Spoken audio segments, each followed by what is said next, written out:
How's it going, church? I just wanted to share with you a little bit about last night and what I experienced. It was just really, really cool. I wasn't sleeping. My eyes weren't tired yet. I'm laying there and I'm in my thoughts, my normal thoughts of, cars, God, thinking about my life. I'm going to get it together while I'm trying to fall asleep. And God, it was like He showed me a distance that was between me and Him in my thoughts. And I didn't understand it at first, but once I listened to Him, He said, why is there so much space between us? It was like the most peaceful voice. He said, don't you know I love you and I'm proud of you? And He said, believe that. So when I started saying it, it was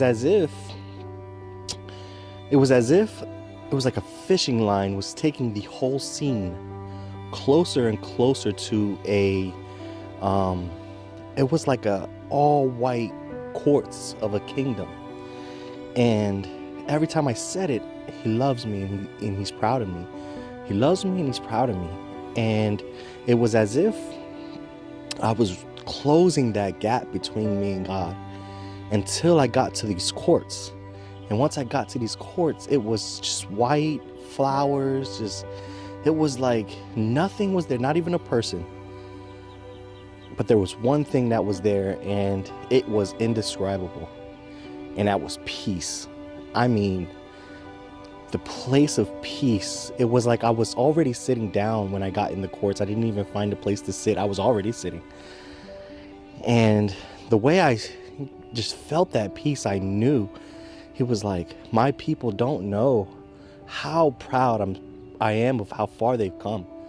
How proud I am of what they've done in my name. How proud I am of who they're becoming in me.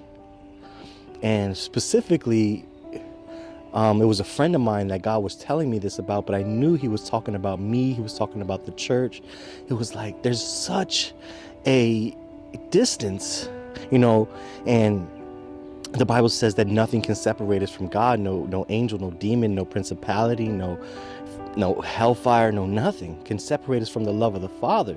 And God was like, but there's a artificial accusation, a baseless accusation that people are putting on themselves based on maybe their mistakes, their shortcomings. God's like, none of that matters. I'm so proud of my church. I'm so proud of those who are really taking me seriously and wanting me. My children, I'm so proud. Man, I saw that gap close so quick, and that peace that I landed in, it was just like, wow, God is really proud of me. He really loves me. He's not far from me. And church, I just wanted to share that with you today. It was an amazing, amazing experience. And I want you to know that God is so proud of you and He loves you. He thinks you're great. He doesn't care about your GPA, doesn't care about your credit score, doesn't care about how many times you've failed and tried again and failed again. God's like, none of that. I think you're so great. You're so loved. And I'm so proud.